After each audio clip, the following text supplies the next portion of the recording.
assim, só para continuar cronologicamente, para todos entenderem, é o processo caótico de produção do Sabotagem, que era um cara que, dentro da favela, apesar das restrições que o sistema econômico impunha para ele, ainda se sentia livre. Então, a questão dele gravar uma música a primeira vez de um jeito e o produtor falar para ele assim, beleza, agora vamos fazer de novo. Ele falava, não lembro. Não lembro. Não sei fazer de novo. Não sei fazer de novo. É bem essa. Aí o cara falava para ele, porra, então você vai ouvir de novo e vai fazer, porque saiu bom dessa vez. Então, eu queria que vocês assim, explicassem para todos como que se deu esse processo de regramento na gravação e o motivo que fez, no primeiro disco, o disco de estreia, de um cara que até então não era conhecido, apesar do respaldo, porque não é qualquer um que chega com o Sandrão, com o Elião, falando que o cara presta, entendeu? De artistas que veio, produtores do Planet Hemp e as outras participações de gente até de fora do estado de São Paulo e etc. O trabalho de produção do disco foi demorado para a necessidade, para a urgência do Sabotagem. Ele tinha urgência de tudo, né? De comer, de tudo. Ele chegou tardio no rap, para o tanto de tempo de bagagem que ele já tinha. Ele já era um rapper formado antes de ter o disco. Agora, ele fazia isso também daquele jeito dele, até por causa disso. O Daniel Ganjamin, o Zé Gonzalez, eles tocavam com o Planet Hemp, que estava fazendo uma turnê mundial, indo para o Japão com a banda.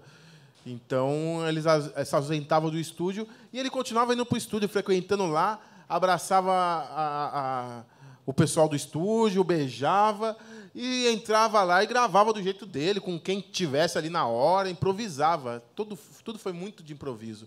Uma parte foi feita dentro da casa do Tejo, porque não tinha muita grana para o disco. Apesar de todo esse auxílio, o recurso era muito escasso.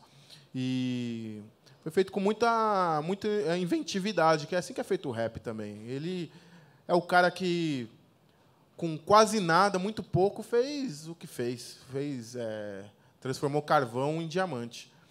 E é isso. Ele já aparece consagrado por ter um disco produzido com produção executiva de Racionais MCs, pelo selo Coisa Nostra, com distribuição da Sony, com Instituto, com participação do Black Alien, enfim, um trabalho inovador, que ele cantava com um ritmo frenético, com guitarra dentro do rap, com o pessoal do Charlie Brown Jr. cantando junto, misturando rock, sem ficar falando de treta, de quebrada, das dificuldades. Ele estava cantando festa, estava cantando alegria, ao mesmo tempo que o ritmo era muito contagiante. Se você ouvir, estava narrando a história da vida dele, estava contando as mazelas sociais que ele vivenciou o tempo todo. É uma autobiografia, a própria obra. Serviu como fonte de informação. Ele fala sobre a mãe, fala sobre o irmão, fala sobre o pai, fala sobre a favela, fala sobre as pessoas que rodeiam ele. E o livro não é a biografia acaba não sendo uma fofoca sobre a história do Sabotagem, né? Não é uma Caras do Sabotagem, nem uma Tititi.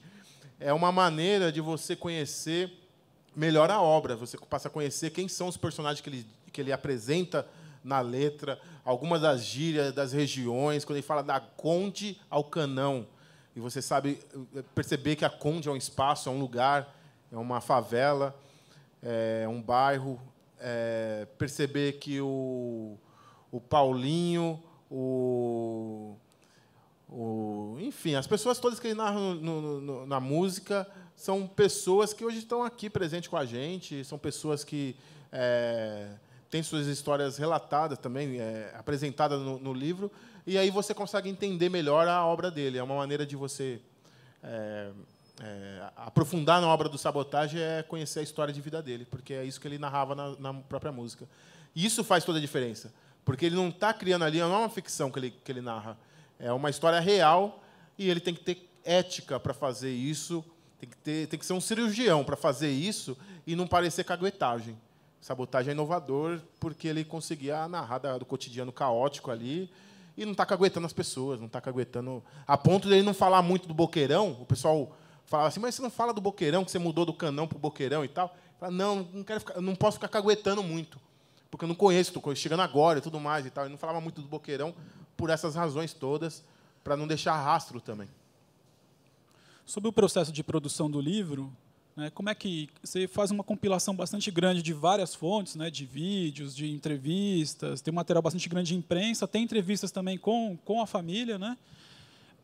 Ficou faltando, acho que a entrevista com a Larissa e com a Ana Cristina, né? A Ana Cristina foi a namorada do Sabotagem, né? Mas como é que foi esse processo de compilar esse monte de informações, né, costurar isso tudo? Eu acho que tem uma parte bacana também, que você não ficou no endeusamento do Sabotagem, você foi capaz de perceber que também tinha um lado sombrio, né, também do crime, né, da participação. Né? Então, acho que ficou legal essa parte também. E tem alguns momentos na sua redação, né, no seu estilo literário, de também se colocar como um cara de dentro, você não é um cara de fora. Né? Você é um cara que também está observando muito mais próximo do que de... Não é um cientista, né? Você é um cara, um parceiro, né? Um cara está tentando compreender aquele personagem. Então, tem alguns termos, né, meio provocado, tipo de chavar essa obra, de chavar essa ideia, né, uma coisa mais polêmica e tal. Então, eu queria falar sobre o processo de produção desse livro. Bom, qualquer pessoa aqui, qualquer um de nós, se a gente... Está certo que a era é outra também, mas mesmo se fosse para pegar daquele período, certamente seria muito mais simples, muito mais fácil, muito mais corriqueiro, muito mais tranquilo a gente conseguir reconstituir a história. Mesmo assim, não é fácil, é evidente que tem dificuldades, mas certamente você fez uma viagem, você tem lá seu bilhete de viagem, você tem seu RG, seu SIC, a escola que você estudou, e assim vai. O Sabotagem não era assim. Tudo com ele é mais difícil, tudo com ele é mais complexo. É possível fazer uma tese, escrever um livro até, de que o Sabotagem sequer existiu. Não existe o Sabotagem. Tem gente que diz que o Sabotagem é o irmão dele. Tudo que ele narra é o irmão dele que fazia. Mesmo tem gente que pensa que ele já foi preso. Ele nunca foi preso. Só teve passagem, mas nunca ficou detido numa casa de detenção, no Carandiru, por exemplo. O tio dele ficou preso, o velho monarca, que é considerado a pessoa mais velha, que mais tempo ficou no Carandiru presa. Mais velha, primeiro, uma coisa assim. Tem um título desses aí que o velho monarca... E ele era muito ligado ao tio, muito ligado ao irmão, e o irmão ficou preso algumas vezes, e ele frequentava muito. Por frequentar, ele tinha todo um dialeto do próprio sistema carcerário. Ele tinha... Alguém falou aqui de mímica, de se comunicar. Ele também tinha... Ele conhecia essas formas de comunicação sem emitir um único som, com mímica, que a pessoa consegue se comunicar de um pavilhão ao outro, sem chamar a atenção do sentinela. E assim vai. Mas, então, daria para dizer também que o Sabotagem sequer existiu, que tudo que ele criou, tudo é um personagem que está vivendo ali a história do Sabotagem. Até porque o Sabotagem é o grupo, o Sabotagem... Tem gente que diz, o Sabotagem não é o Maurinho é um representante ali do Sabotagem e tal, mas essa é uma tese que poderia ser criado, tem elementos para criar, tantos quantos elementos que tem para dizer que o Sabotagem existiu, porque são poucos os documentos, quase inexistentes, e, ao mesmo tempo, são muitos, porque RG ele tinha uns 3, 4. Alguns nem sei se são quentes, verdadeiros e tal. Tem controvérsia sobre a data de nascimento, tem controvérsia sobre os mais diversos componentes da vida de um ser humano. RG, CPF, uma parte perdeu por conta do irmão que tinha deficiência mental e rasgou todos os documentos, fotos, e uma parte dos documentos foram perdidos. Enfim, a dificuldade de reconstituir a história do Sabotagem é imensa. Eu iniciei pelos familiares, muito ancorado no relato. Isso também nos conecta com nossas histórias, nossas famílias. É muito difícil para uma pessoa na periferia, na comunidade, reconstituir sua árvore genealógica. Ela não consegue passar muito da segunda, terceira geração. Quando conhece os pais, quando conhece a mãe, quando tem contato com os dois, quando convive com eles. Mas lembrar o nome da avó é muito difícil. Do bisavô, nunca ouviu falar, nem sabe. E assim vai, e se perde muito rápido. E os relatos, quase todos, são orais. E foi um pouco essa a fonte de construção fundamental para a obra, a narrativa das pessoas que conviveram com ele, os familiares, em primeiro plano, sobretudo para falar sobre o Maurinho, porque o Sabotagem é até mais conhecido, é mais documentado, tem mais reportagens, mas a história do Maurinho é bastante difícil de ser reconstituída. Mas as pessoas que conviveram com ele, as pessoas que trabalharam com ele, reconstituir esse processo de produção, o processo criativo dele, tudo isso foi necessário a gente recorrer à própria obra, a relatos, fotos, reportagens, documentários, os filmes, enfim. O que ele deixou aí de documentação, inclusive artística, foi fonte de pesquisa para a gente conseguir suprir as informações básicas, porque a escola que ele estudou a vida inteira, ou a grande parte da vida dele, deixou de existir, virou um posto policial, até isso tem ironia, a rua mudou de nome, virou República do Iraque, e mostram a guerra entre a educação e a violência, quem vai ganhando terreno também. E esse é um pouco aonde o Sabotagem trilhou. Aonde ele passou foi destruído, é meio assim. Aonde que ele nasceu, a casa foi destruída para virar uma avenida, que está incompleta até hoje, inconclusa, pelas obras lá desse monotrilho, que ainda até hoje não foi inaugurada. E, para construir essa avenida, foi gasto uma fortuna e foi considerada a avenida mais cara do planeta Terra. O desvio de verba da obra culminou na venda na CPI do Banestado. Então, ele está falando do Estado de São Paulo, da construção do nosso povo, da nossa cidade, do nosso Estado, que é economicamente um dos mais evoluídos da América Latina. Mostra, estamos falando da história do Brasil, estamos falando da história nossa. É por isso que o Sabotagem sintetiza tudo isso. Ele é dedo na ferida, querendo ou não. E não dá para escrever um livro desse achando que ele é um super-herói, de maneira maniqueísta. Não é um super-herói, ou é o nosso herói. Não é o herói que nem o Ayrton Senna, o herói do domingo, o herói triunfal das corridas. É o herói que a gente torce para dar certo e sempre tem adversidade, está sempre enfrentando. É o herói do combate.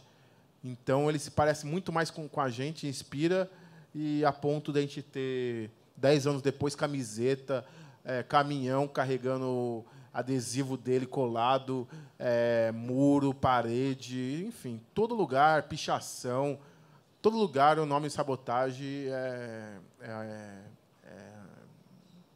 eu ia falar mágico, mas mágico é um truque, né? Mas depois que a gente descobre o truque, perde até a graça. Não é mágico, não. Tem uma força, tem um... Sabotagem tem um... Você pode até não conhecer o nome, pode não conhecer a obra, pode não gostar da música, porque não é obrigado, cada um tem seu gosto. Mas é um pouco difícil você olhar para aquele rosto com cabelo espetado e tudo mais, não reconhecer imediatamente e aquilo não te despertar interesse de conhecer mais, de estimular. Então, Sabotagem é um pouco desse. E ele dialoga, por conta disso, com jovens, crianças. Um cara de 15 anos, quando começou a ouvir... Quando Sabotagem morreu, tinha 5. Nem ouvia rap ainda, nem... E a molecada de 15 anos sabe quem é Sabotagem, sabe cantar as letras. Isso mostra que ele extrapola gerações, é um patrimônio imaterial da nossa cultura. E se tem um envolvimento com Sabotagem ao longo da produção do livro, depois, agora, aqui, né? Talvez estamos em contato com alguma coisa aqui, né? Não sou espírita, né? Nem católico eu sou. Mas como é que foi esse envolvimento, né? E tem uma coisa que, tipo, quando a gente trabalha com literário criação, né? Tem aquela coisa da presença, a gente sente o personagem, né? Então, como é que foi? Você acha que você foi escolhido para escrever esse texto? Não, eu que escolhi. Acho. Não sei. se eu fui escolhido, mas também não quero fazer minha parte pela metade, para usar uma frase dele. Assumir o compromisso, não é pequeno, não dá mais tempo de recuar também, assumido já era. Mas aí também tem o outro lado. Acho que tem uma ligação com o fato de eu ter narrado a morte dele para as pessoas, porque quando ele faleceu, eu estava no Fórum Social Mundial e a gente ia receber ele naquele dia. Ia ser eu teria contato com Sabotagem no dia da morte dele. Então, essa frustração, o contato que não houve, acaba sendo uma mola, um combustível, porque eu saí para imprimir flyers de uma atividade que eu estava organizando no Fórum Social Mundial, no acampamento de juventude. O acampamento da juventude, naquele ano, tinha tanta atividade de hip-hop, estava produzindo um fórum de hip-hop e uma série de outras atividades paralelas. E eram tantas que aquele espaço, naquele ano, oficialmente se chamava Cidade Hip-Hop, dentro do Fórum Social Mundial. Um fórum que propõe, que discute um outro mundo possível. Eu estava lá, desenvolvendo uma dessas atividades de hip-hop para aquele dia, e saí para produzir um fly. Naquele tempo não tinha internet, celular, essa facilidade toda que a gente tem na comunicação. E produzindo o fly, mexendo com o computador, eu ouvi pelo rádio que o Sabotagem tinha tomado tiro e estava no hospital, e a situação era muito grave. E depois eu vi em primeira mão, isso já estava dando no rádio há algum tempo, tal, mas eu vi em primeira mão o cara avisando, temos a notícia, acabou de chegar uma notícia de São Paulo informando que o Sabotagem, infelizmente, faleceu. Eu fui o porta-voz, eu fui enviado de guerra, a pessoa que levou essa fatalidade, essa notícia, para as pessoas desse fórum, desse espaço, dessa cidade hip-hop. Tinha gente do hip-hop do Brasil inteiro lá, e várias lideranças, várias pessoas. Tinha radialista que eu ficava informado sobre hip-hop graças a essas pessoas. E, naquele momento, estava invertendo os papéis. Eu estava informando elas. E elas não acreditavam muito, não. Mas é mentira. Eu estava falando com ele esses dias aí por telefone. Tem lambe-lambe, tem cartaz aí divulgando o show dele. O cartaz é esse aqui, ó. Na última capa do livro, na contracapa aqui interna do livro, tem um cartaz dizendo Sabotagem, dia 24 de janeiro, e show no clube em Porto Alegre. E é o show que não houve. Ele nunca faltou num show. Ele sempre esteve presente e tal. Ele era meio loucão, mas não era timaia de não chegar no show, não ir, não fazer. Agora, esse foi o show que ele não fez por razões óbvias, por força maior. E esse fato, acho que acabou sendo um compromisso que eu acabei assumindo. Um segundo episódio foi esse, da pergunta do Sandrão, porque eu ouvi esse relato que eu narrei para vocês da boca do Rappin' Hood num ato solene que teve na Câmara dos Vereadores, em São Paulo. E eu, no dia seguinte, escrevi isso, na madrugada mesmo escrevi isso, no dia seguinte estava no ar, publicado na internet. E esse relato acabou indo parar num livro, no Hip Hop a Lápis, o primeiro título.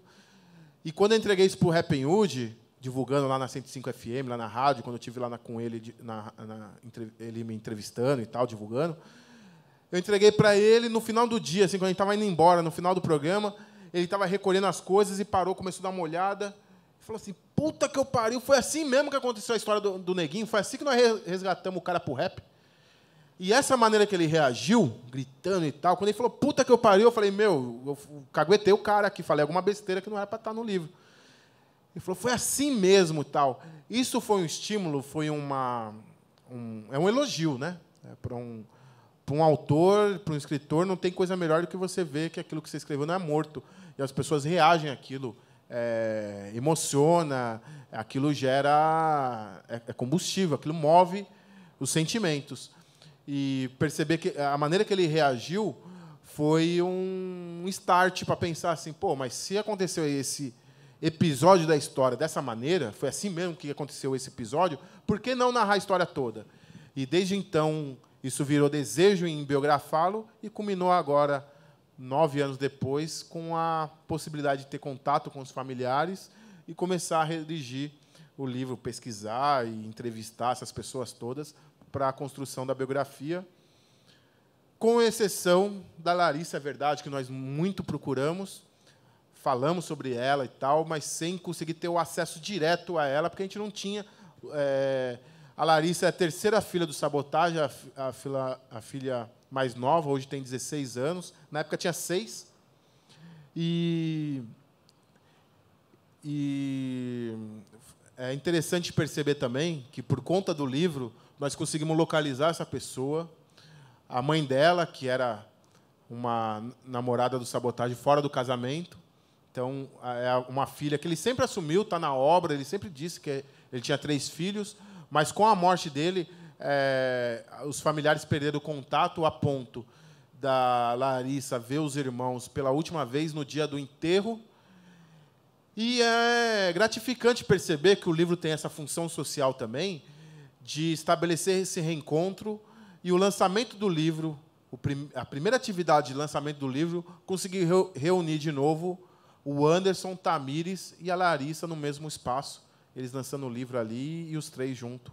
Isso mostra que o livro está cumprindo a função dele também é uma maneira de ter retorno, é devolutiva, é a contrapartida que a gente pode fazer, é ter esse compromisso com a história que não parou.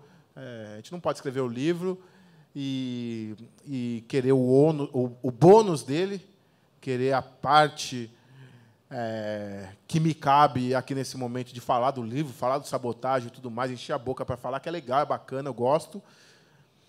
Para azar de vocês, porque eu me empolgo sair falando, mas também não assumir o compromisso com os familiares, com a realidade, com o espaço que ele viveu, com as pessoas que conviveram com ele, e assim vai. Por conta dessa polêmica aí das biografias, né, vem bem a calhar a minha pergunta, e até porque você não conheceu o Sabotagem, né, pessoalmente, enfim, e você falou do compromisso e tal, você acha que o fato de você não conhecê-lo pessoalmente, você pôde exercer dignamente o seu papel, né, de jornalista, né, que observa privilegiadamente a história dele de uma forma imparcial, ouvindo todos os lados e sendo fiel ao relato dessa oralidade que você teve contato? Essa é uma pergunta. E a segunda, que eu nunca consigo fazer uma só também, se o Sabotagem estivesse aqui agora, chegasse aqui agora, falasse: e aí, mano, o que você gostaria de me perguntar que você não teve oportunidade de perguntar? Qual a resposta que você gostaria de ouvir de mim? Prometo que não pergunto mais nada por hoje, hein? Vamos estabelecer assim, cada vez que você comprar um livro, tem direito a 5 perguntas de graça. Aí tem que comprar outro para renovar. Bom, as leis da biografia, tal, toda hora eu estou falando disso o tempo todo, né? Tá atual, então, toda vez que eu tenho oportunidade, eu falo que é compromisso, eu tenho a cultura, a arte, pressupõe pelo menos 3 eixos. São 3 E. A estética, e aí o Sabotagem tem a dele, né? Esse cabelo aqui é estética pura, própria. Já antecipava uma série de coisas que... Por isso que ele é inovador, porque imaginar que a música não vai caminhar sem imagem, o Sabotagem já fazia isso no mundo analógico. Hoje nós estamos descobrindo isso e tal, mas ele já fazia isso. A imagem dele com a música está totalmente associada o tempo todo. A estética é uma, a economia é outra, e aí valores, já estamos falando aqui o tempo todo sobre isso também. Sem recurso, você não consegue desenvolver nada. E a terceira é ética. Você não faz uma produção artística que não tem esses 3 eixos, esses 3 E. E é necessário ter ética para falar, sobretudo, de um tema como esse. Não dá para... Esse título de jornalista, para mim, é novo. E não é oficial. É o título que a Cris me dá, é o título... Me colocou outro dia numa feira, num encontro de jornalistas e escritores. Eu não tenho o título formal de jornalista, e quando comecei a escrever o livro, e todo o tempo, não sei nem se eu me reconheço muito assim. Se as pessoas não me reconhecem dessa forma, eu também não sei se tenho essa identidade. Pelo menos não toda, ela está sendo formada ainda, pelo menos na minha cabeça.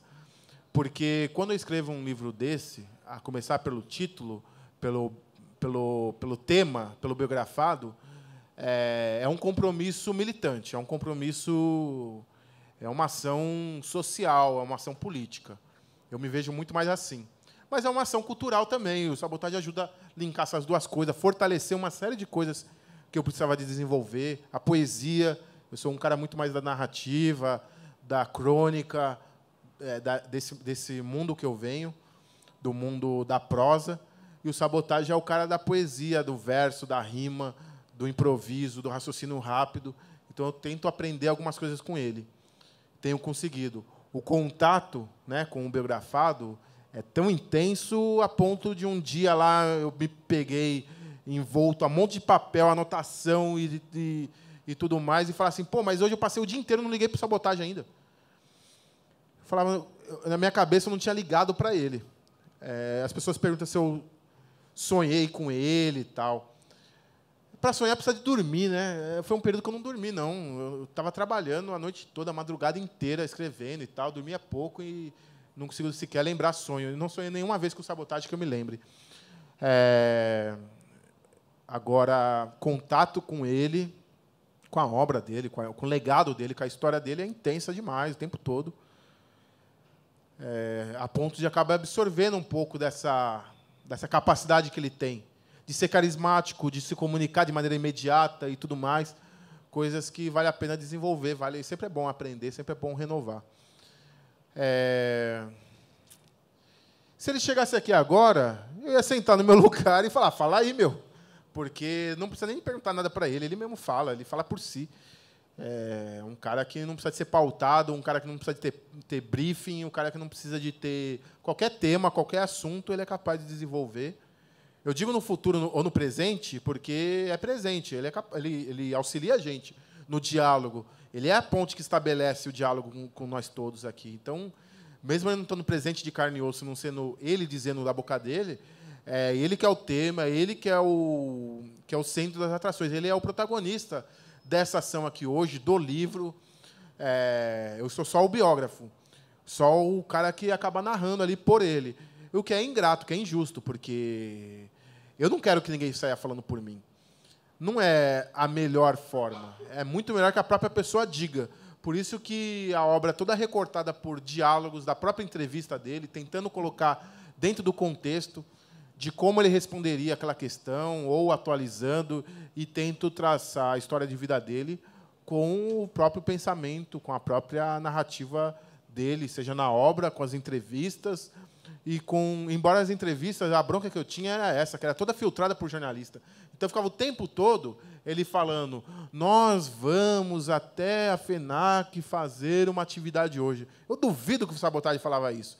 Ele ia dizer, nós vai chegar no lugar e nós vai arregaçar o bagulho. E esses filtros sociais todos que a gente vai colocando acaba descaracterizando, a ponto dele ver uma entrevista e não se reconhecer lá, ou ver o livro e também não se reconhecer. Então, esse cuidado é fundamental, essa percepção é fundamental, essa sensibilidade é necessária, porque se algumas pessoas podem dizer o que é norma culta, o que é válido, o que é ortografia correta, nós pode escrever nós com I, S, I, Z, com acento no O, e isso ser legítimo, ser entendido. O que é, senão a comunicação, senão uma língua viva e uma forma de você ser entendido? Então, tem muitas palavras aí que, do ponto de vista ortográfico, está correta, muitos livros excelentes nesse aspecto, mas que não comunica tanto quanto comunicava o Sabotagem da maneira que dizia. Então, é necessário também a gente perceber como ele é professor e pode ter a própria voz para falar, né? Então, se ele chegar aqui, pode ter certeza que ele vai assumir. Eu não vou falar por ele, não, nem fazer pergunta nenhuma, não. Falar, meu, fala aí, como você fez para aparecer aqui agora hoje. Legal. A gente aqui fazer... Estamos caminhando para o final. Mas eu vou deixar a última pergunta para um convidado remoto também, o Rapping Hood. Você contou que foi muito importante para o Sabotagem. Ele mandou 2 perguntas para você, Tony. Agora que você está rodando o país com o lançamento do livro, como você está vendo a obra do Sabotagem? O povão ainda lembra do maestro? E a segunda é sobre o CD, que está sendo organizado, né, com o material póstumo do Sabotagem. O Rudy está no páreo aí para ser um desses caras que vai novamente auxiliar aí na coisa do CD. Eu tive a oportunidade essa semana de estar lá com o pessoal do Instituto, lá na YB, na gravadora, com o Ganjamin, com o Rica Mabes, e ouvi em primeira mão. Já tinha ouvido algumas outras músicas, o próprio Rapping Hood me mostrou alguma coisa. Mas quando você ouve essas músicas inéditas do Sabotagem, a impressão que está, ainda mais dentro da gravadora, da mesma gravadora onde que ele gravou o primeiro disco, com o mesmo pessoal, enfim. No cenário da história, né, dentro do campo de guerra ali, a impressão que dá é que ele está no aquário lá de gravação, colocando a voz naquele momento, porque é muito atual, é muito recente, é muito para frente. Não é que é atual para 2013, nem para 2014. É o negócio para frente. O disco anterior continua soando atual. Imagina das músicas que não saíram ainda. É muito para frente. O Dexter gravou, tem 15 dias que gravou, colocando a voz numa participação numa música que ele canta. E parece que os 2 gravaram semana passada. É muito recente. Então, do disco, só pode esperar bomba. Vai ser bombástico, vai ser um tsunami. Vai ser o disco do ano. Antes de sair, já é considerado o disco do ano. Ele é considerado o artista do ano, lançando aí livro, documentário, tem um filme de ficção sendo preparado e um disco de músicas inéditas. Agora, essa parte de estar rodando e apresentando o livro do Sabotagem, eu nem sei se eu estou rodando tanto e muito menos apresentando, porque o desafio é esse, as pessoas saberem que tem um livro e fazer o livro chegar para as pessoas, porque o restante, o Sabotagem faz por si só. É um cara que é conhecido e é um cara que as pessoas querem saber da história. A história não é conhecida, ele é um cara conhecido de uma história oculta. E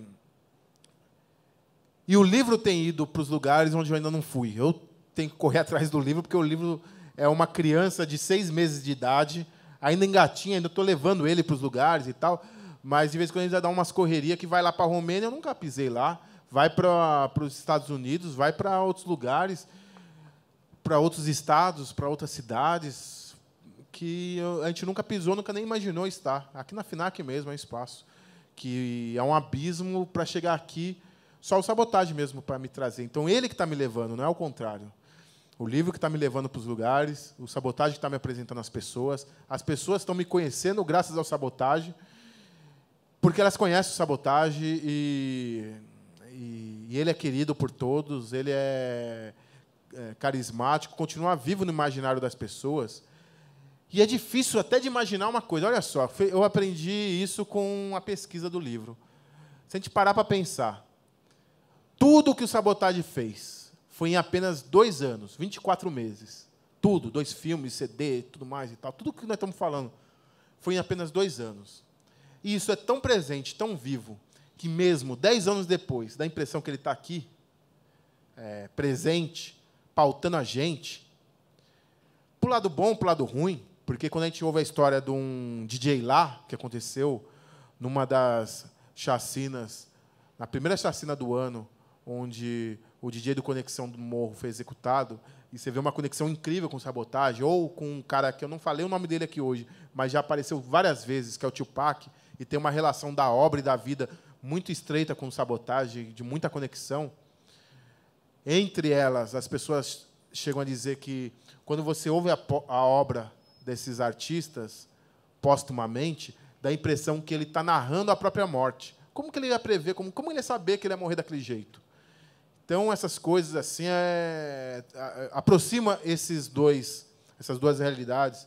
Ou quando você vê a história do MC da Leste, que aconteceu na semana do lançamento do livro, você percebe que, infelizmente, algumas coisas que a gente podia estar narrando no passado é tão cotidiana, é tão presente, que se tornaram banais.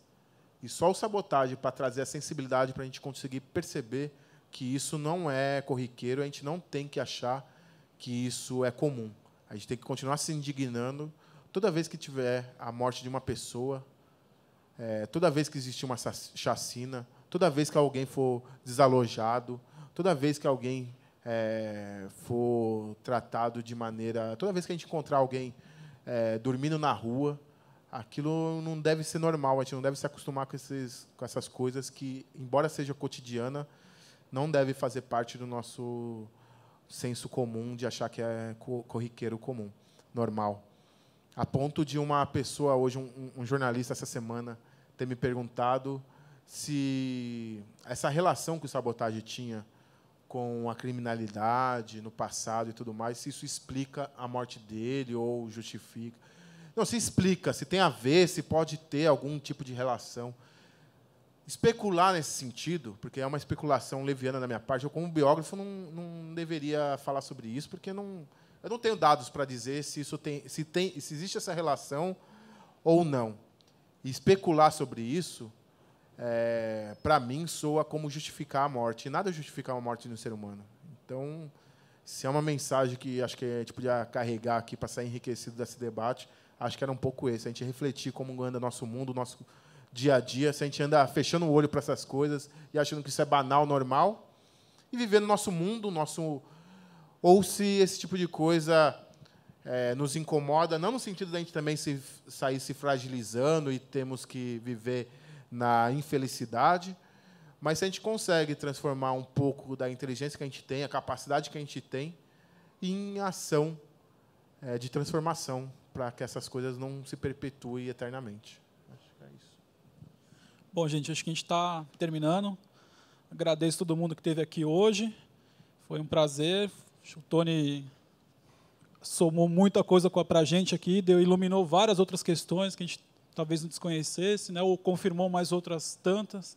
Então, eu te agradeço muito, Tony, o pessoal da Litera Rua. Vocês estão fazendo um trabalho muito bonito. E tem que divulgar o máximo possível essa cultura de periferia que é tão maravilhosa, né? E, na verdade, é uma cultura de maioria, né? De periferia, acho que esconde também uma outra coisa, né? A gente pensar quem está no centro, quem está na periferia é muito mais numeroso, então a cultura da maioria tem que prevalecer também, né? Bom, é isso aí, gente, obrigado. Dia 7 de dezembro a gente está de volta, fechando o ano, graças a Deus, né? Ano maravilhoso, mas um ano duro também. Teremos aqui o Washington Oliveto para conversar com a gente, tá bom? Valeu, gente, obrigado. Até mais, hein?